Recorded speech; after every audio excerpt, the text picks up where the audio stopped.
Good afternoon, everyone present here. I am Neha Gupta, and my group members are going to give PowerPoint presentation on the topic Corporate Accounting Scandal at Satyam Computer Services Limited. Today, we will cover the following topics. Himanshu, please change the slide.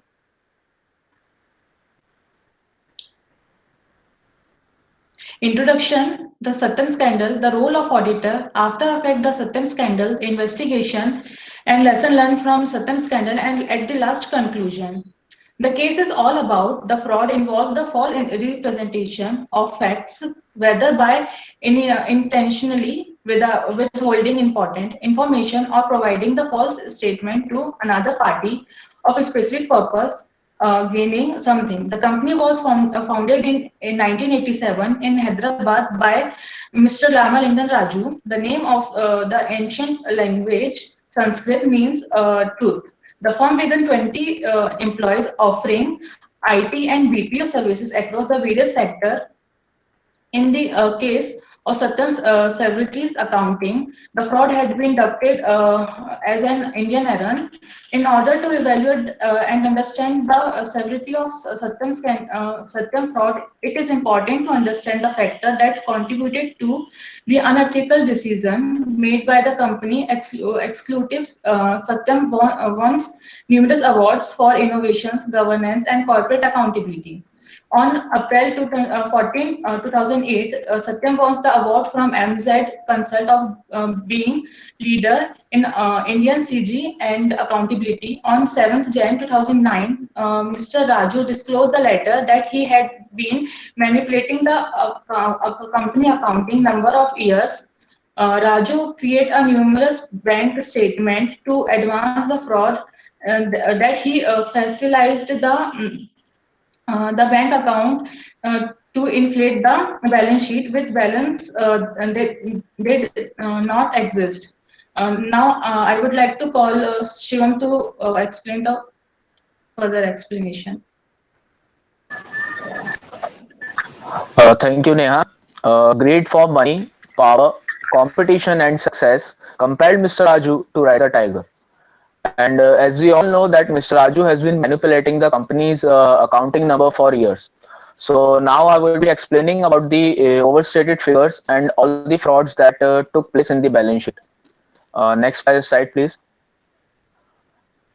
Yeah. So, as you all know, Mr. Raju confessed that Satyam's balance sheet and income statement of September 30, 2008 contains the irregularities as shown in the slide. He faked figures to the extent of rupees 5,040 crores of non-existing cash and bank balance as rupees 5,361 crores as reflected in the books.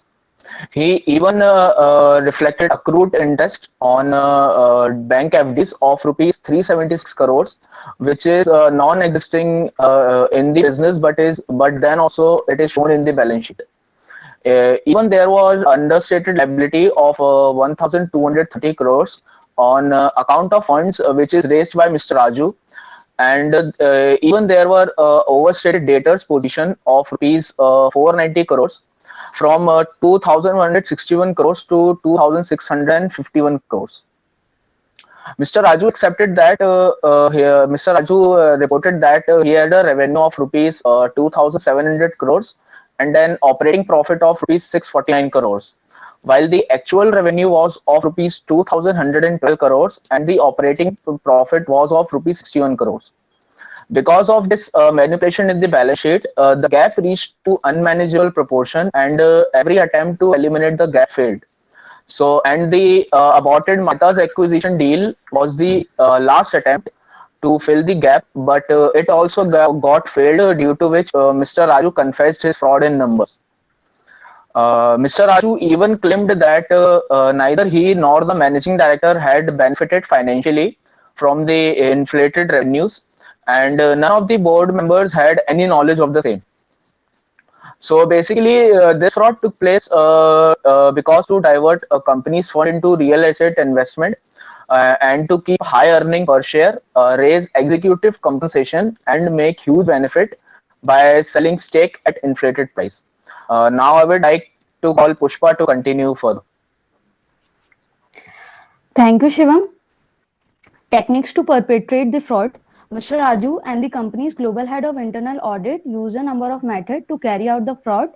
Using his personal computer, Mr. Raju created number of bank statements to advance the fraud and to falsify the bank account to inflate the balance sheet with the balance that did not exist. He inflated the income statement by claiming interest income with his fake bank account. He also created 6,000 fake salary account and used and over the past few years and used this money for his own purpose after the company deposited it.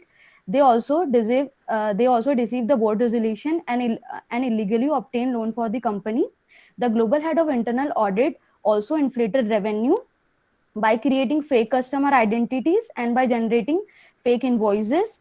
Uh, Next slide, please. Mehta's infrastructure. Mehta's is a reverse name of Satyam. Uh, Mehta's is a reverse name of Satyam. It is owned by the family members of Mr. Raju, and it consists of Mehta's infrastructure and Mehta's property. Satyam offered to get 51%. Satyam offered to get 51% stake in Mehta's infrastructure, in which Raju already had a stake of 37%, and also he had a 35% share in the Mehta's property. In 2006, the Satyam board and its 5 independent directors agrees to buy stake in Mehta's properties and Mehta's infrastructure without consulting shareholder. The reason to acquire stake in Mehta's acquisition was to as with Satyam and Mehta's deal, Mr. Raju would able to shore up his own book and would able to eliminate the fictitious assets with the real ones. Next slide. Reason behind confession. Mr. Raju confessed that he did it because every year he is overstating the revenue figure. And since the expenditure figure cannot be first so easily, so the gap between the actual profit and the book profit got increase every year, and the only last option is to is is to fill the gap by uh, sorry. The Boughton Mathers acquisition deal was the final desperate effort to cover up the fraud by bringing some real assets into the business. When that failed, Mr. Raju confessed the fraud. Thank you. For further explanation, I will call Ashwani Gupta. Thank you, Puspa. Now let's move on the next topic. The next topic is role of auditor. Auditor are specialists who review the account of companies and organizations to ensure the validity and legality of their financial account. Auditor main responsibility is to check fairness and trueness of financial statement. PwC PricewaterhouseCoopers was the independent auditor of the Satyam Computer Services Limited when the news of the chairman B. Ramalingam Raju publicly admitted to an accounting fraud in 2009. SEBI banned PwC network firms from auditing listed companies from 2 years in January 2080. It seems auditors are equally responsible for their corporate fraud. Auditors are divided internal and external group. SEBI investigation into the internal auditor's role considered as important because external auditing information and explanation provided by the management. Internal auditing team was responsible for several disorders in Satyam case fraud, like their auditor did not confirm bank balance and no sample checking for invoices. Internal auditing team was responsible for fake invoices are ignored and the auditor did not go beginning to end transactions. The duty of an auditor is to provide independent opinion on the financial statement and to enterprises. But in Satyam Computer Services, auditor did not take their responsibility and seriously, and they tried to escape from the situation. They could not provide any reliable solution even after some of the 19 years. Some of the major factors of the PwC auditing failure are like greed, ambitious corporate growth, and excessive interest in maintain stock prices. Now, I would like to Himanshu for their further explanation. Thank you, Ashwini. I shall talk about what happened just after the news of this fraud. Firstly, PwC to operate was revoked immediately, and awards won by Satyam and its management were shipped off, and criminal charges were brought against Mr. Raju. And the World Bank banned Satyam from conducting business for 8 years due to inappropriate payment to staff and inability to provide information short on invoices. And four independent directors were quit the Satya board, and the stock market got disrupted and Sensex fall more than 5%. As we can see on the graph on December 16, share price were at 220, and just after Mr. Raju resigned, share price were dropped to 39.95 rupees. Due to this downsurge, investor faced 2.82 billion losses, and in Indian government stepped in and tried to save Satyam. Government appointed a new board of directors with a goal to sell the company within 100 days. And then several companies bid on Satyam, and eventually Tech Mahindra bought for approximately 55 rupees per share. And after this, Satyam is once again on its way towards bright future. Uh, for the further explanation, I would like to call Sumit Ahuja. Thank you, Himanshu. Here, I would like to talk about the criminal investigation, criminal civil charges, and victims of the Satyam Group.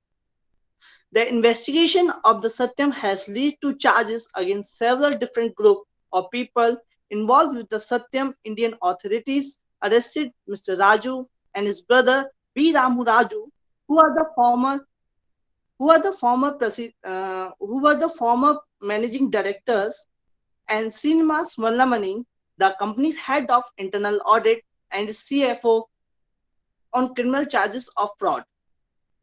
The ICAI, Institute of Chartered Accountant of India, ruled that the CFO and the auditor were guilty of professional misconduct.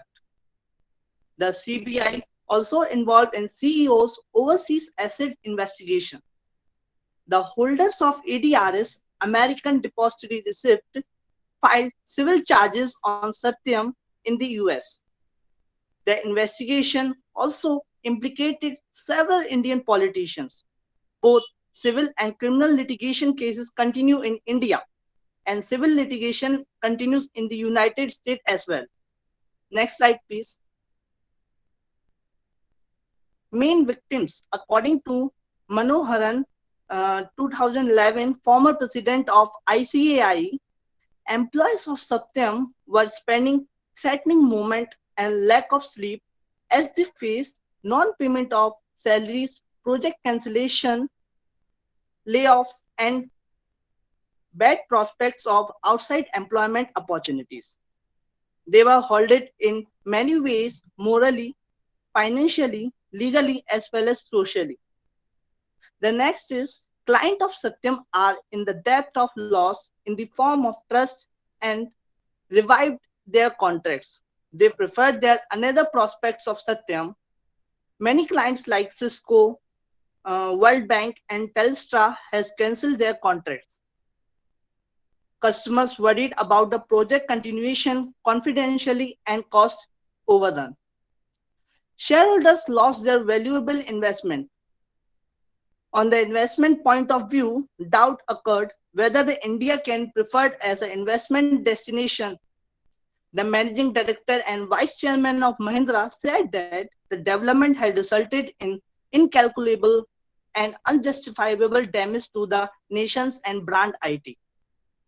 Indian government was worried about the nation's image as IT affecting faith to invest or to do business in the country. Bankers were concerned about recovery of financial and non-financial exposures and recall facilities. And for further explanation, I would like to call Sanskar Tiwari. Thank you. Thank you, Sumit. Good afternoon, sir. Good afternoon, ma'am. Lesson learned from Satyam scam. The 2009 Satyam scandal in India highlighted the nefarious potential of an improperly governed corporate leader. As the fallout continues and the effects were felt throughout the global economy. investigate all inaccuracies. The fraud scheme at Satyam started very small, eventually growing into 276 million white elephant in the room.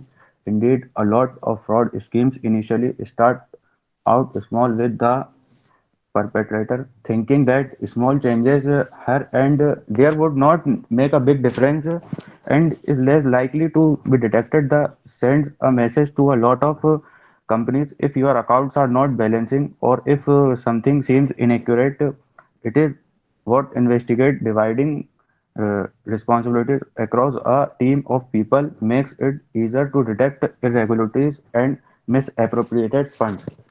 Second, Run, run, ruined reputation. Fraud does not just look bad on a company, it looks bad on a whole industry and a country. India's biggest corporate scandal in memory threatens future foreign investment flows into Asia's third largest economy and cost could over growth in its once booming outsourcing sector. The news sent Indian equity markets into a tailspin with Bombay's main benchmark index tumbling 7.3% and the Indian rupee fell. Now, because of the Satyam scandal, India revised will come under greater scrutiny by the regulators, investors, and customers. Third, corporate governance needs to be stronger. The Satyam case is just another example supporting the need for stronger corporate governance. CG, all public companies must be careful when selecting executives and top-level managers. Level manager. These are the people who set the tone for the company. I thank you, ma'am. I would like to call Simran for further explanation. Thank you, Sanskar. I'll be taking the last part, which is the conclusion part. So there has been no scam that affected the market scenario and the audit firm so drastically like the Satyam scam. So recently, many fraud and the rising nature of this fraud has depended on the importance of the ethics and the demand of the transformation of corporate governance scenario across the globe. Transparency is the main concern over here, which is lacking in the Satyam scam. Transparency and high accountability are required in the business for attracting the investors. There is also a need of skilled and honest professionals that can easily identify and expose the flawed internal controls and the fraudulent financial statements. And there is also a need for make changes in corporate governance. Good corporate governance has to maintain good relationships among the employees, managers, board of directors, mitigate risk and fraud, and also create a transparent atmosphere among the individuals. Auditing standard should be reviewed to provide auditor with a strong framework to detect fraud. And there is also a need for forensic accounting specialist which sort out the complicated exercise in an easier manner and can also able to examine a wide range of fraudulent activity that involved in a particular place. And at last, the increasing rate of white-collar crimes demand strict penalties and punishments. So that and the government also has to take a strict actions against them. Himanshu, change the slide.